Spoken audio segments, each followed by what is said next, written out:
Hello hi welcome back to miracle life with Rekha Sri channel. இன்றைக்கி நம்ம இந்த வீடியோவில் உங்களுக்கு இப்போ தான் குழந்தை பிறந்திருக்கு அப்படிங்கும்போது அந்த குழந்தைக்கு எந்த மாதிரியான விஷயங்கள்லாம் நம்ம வந்து செய்யவே கூடாது அப்படிங்கிறத தான் இந்த வீடியோவில் பார்க்க போகிறோம். ஃபஸ்ட்டு குழந்தை பிறந்ததுமே நம்ம பண்ணுற விஷயம் என்ன அப்படின்னு பார்த்தீங்கன்னா, குழந்தைய வந்து அவங்களுக்கு விட்டமின் டி தேவை அப்படின்னு சொல்லிட்டு சூரிய ஒளியில் வைக்க சொல்லுவாங்க. நார்மலாக டாக்டர்ஸ் எல்லாருமே வந்து சொல்கிற விஷயந்தான்.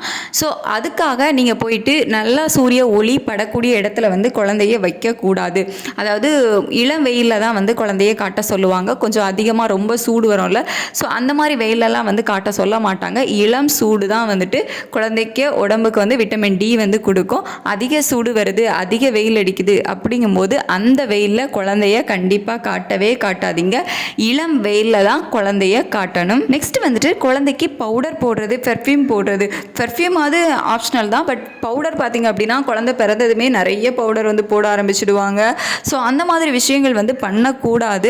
ஏன்னா குழந்தை அப்போ தான் வந்துட்டு வெளியில் உள்ள காற்றுகளை ப்ரீத் பண்ண ஸ்டார்ட் பண்ணியிருக்கோம். ஸோ அந்த ஸ்டார்டிங் ஸ்டேஜில் இந்த மாதிரி நீங்கள் அதிக பவுடர் போடும்போது அது குழந்தைக்கு சுவாசிக்கும் போது குழந்தையோட மூக்கு வழியாக அது சுவாச இதுக்குள்ளே போகிறதுக்கு வாய்ப்புகள் வந்து இருக்குது. அதனால் சுவாச பிரச்சனைகள் வருவதற்கான வாய்ப்புகளும் இருக்குது. ஸோ அதிகமாக குழந்தைங்களுக்கு பவுடர், பெர்ஃப்யூம் இதெல்லாம் வந்து யூஸ் பண்ணாதீங்க. குழந்தைக்கு சூடாக இருக்குது, வியர்க்குது, இல்லை இது வந்து ஹீட் டைம் அப்படின்னு சொல்லிட்டு குழந்தைய நேராக ஃபேனுக்கு கீழே வந்து படுக்க வைக்காதீங்க. அதுவும் முக்கியமாக ஃபேனை வந்துட்டு அதிகமாக ஸ்பீடாக வச்சுட்டு குழந்தைய படுக்க வைக்காதீங்க. ஏன்னா அதிகமாக காற்று வரும்போது மூச்சு அடைக்கும், அதால் ஒழுங்காக ப்ரீத் பண்ண முடியாது குழந்தையால். ஏன்னா ஸ்டார்டிங் ஸ்டேஜில் கண்டிப்பாக அவங்களுக்கு சின்ன சின்ன ட்ரபிள்ஸ் வந்து இருக்கும். ஸோ அப்படி அதிக காற்று வந்து அவங்களுக்கு மூச்சு விட சிரமத்தை வந்து உண்டு பண்ணும். ஸோ அதிக ஸ்பீடாக வச்சுட்டு குழந்தை இருக்க இடத்துல அதிக ஸ்பீடாக ஃபேனை வந்து வைக்காதீங்க. குழந்தைக்கு வேர்க்குது அப்படிங்கும்போது அதிகமாக துணி வந்து போர்த்தாமல் கொஞ்சம் குழந்தைய வந்து ஃப்ரீயாக படுக்க வைக்கலாம். இல்லை குழந்தைக்கு குளிருது அப்படின்னு சொல்லிட்டு அதிக துணிகள் போர்த்தியும் வந்து குழந்தைய படுக்க வைக்காதீங்க. ஸோ அதுவும் வந்து குழந்தைக்கு கண்டிப்பாக கம்ஃபர்டபுளாக இருக்காது, டிஸ்கம்ஃபர்ட்டாக தான் வந்து இருக்கும். அதே மாதிரி குழந்தைக்கு குளிருது அப்படின்னு சொல்லிட்டு நீங்கள் வந்து ஸ்வெட்டர் யூஸ் பண்ணுறீங்க அப்படின்னா அது நேரடியாக குழந்தைக்கு உடம்புல அந்த ஸ்வெட்டர் படுற மாதிரி வந்து யூஸ் பண்ணாதீங்க. ஃபஸ்ட்டு குழந்தைக்கு ஒரு சாஃப்டான ட்ரெஸ் வந்து போட்டுட்டு அதுக்கு மேலே இந்த ஸ்வெட்டர் வந்து யூஸ் பண்ணிக்கோங்க. குழந்தைய வந்து அதிக நேரம் தண்ணியில் வந்து வைக்கக்கூடாது. இப்போ வந்து குழந்தைக்கு அதிகமாக வேர்க்குது, இல்லை குழந்தைக்கு ஹீட்டாக இருக்குது, ஸ்டார்டிங்கில் பார்த்திங்க அப்படின்னா குழந்தைங்களுக்கு கொஞ்சம் யூரின் போகிறதுக்கெல்லாம் வந்து கொஞ்சம் கஷ்டமாக தான் இருக்கும். அதாவது அதுவும் முக்கியமாக பாய் பேபிஸ்க்கு வந்து அவங்க வந்து யூரின் போகும்போதெல்லாம் வந்து கொஞ்சம் நல்லாவே அழுவாங்க.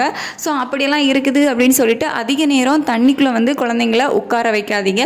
ஸோ நீங்கள் அப்படி பண்ணும்போது குழந்தைங்களுக்கு சளி, காய்ச்சல் வரதுக்கான வாய்ப்புகள் வந்து இருக்கும். ஸோ அதுவும் வந்து கண்டிப்பாக பண்ணாதீங்க.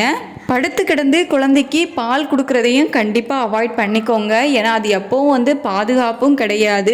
முடிஞ்ச வர நைட்டாக இருந்தாலும் சரி எந்திரிச்சு உட்காந்து குழந்தைக்கு பால் கொடுக்க பாருங்கள். படுத்து கிடந்து குழந்தைக்கு பால் கொடுப்பதை வந்து முடிஞ்ச வரைக்கும் அவாய்ட் பண்ணிட்டீங்க அப்படின்னா ரொம்பவே நல்லது. அதே மாதிரி குழந்தைங்களுக்கு பால் கொடுத்ததுக்கு அப்புறமா நம்ம தோளில் போட்டு தட்டி ஏப்பம் வர வைங்க. அந்த ஏப்பம் வந்து விட்டதுக்கு அப்புறம் படுக்க வைங்க குழந்தைங்கள. ஏன்னா அந்த பால் வந்து கொஞ்சம் இறங்கணும், அது தொண்டைக்குள்ளே இருக்குது அப்படிங்கும்போதெல்லாம் கொஞ்சம் கஷ்டம், குழந்தைங்களுக்கு மூச்சு விடலாம் சிரமமாக இருக்கும்.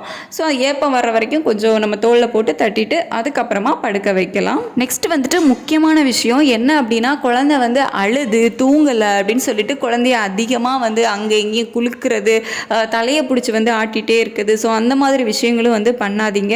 ஏன்னா நீங்கள் தலையை பிடிச்சி ஆட்டும் போதெல்லாம் குழந்தைங்களுக்கு உள்ள பார்ட்ஸ் எல்லாமே அப்போ தான் ரொம்ப குட்டியாக சின்னதாக இருக்கும். ஸோ அப்படி நீங்கள் குலுக்கிட்டே இருக்கும்போது குழந்தைக்கு மூளை பாதிப்புகள் வர்றதுக்கான வாய்ப்புகளும் இருக்கும். ஸோ அதனால் அதிகமாக குழந்தைங்களோட தலையை பிடிச்சி அங்கே இங்கேயா வந்து குலுக்கிறது அந்த மாதிரியான விஷயங்கள்லாம் வந்து பண்ணாதீங்க. நெக்ஸ்ட் வந்துட்டு குழந்தைங்களுக்கு தேன் கொடுக்குறது, இல்லை சுகர் கொடுக்குறது, உப்பு, கொஞ்சம் பால் கொடுக்குறது, அதாவது நம்ம பசும்பால், அதுக்கப்புறம் பேக்கெட் பால் இந்த மாதிரி கொடுக்குறது எல்லாமே வந்து குறைஞ்சது 6 மாதம் வரைக்கும் பண்ணாதீங்க.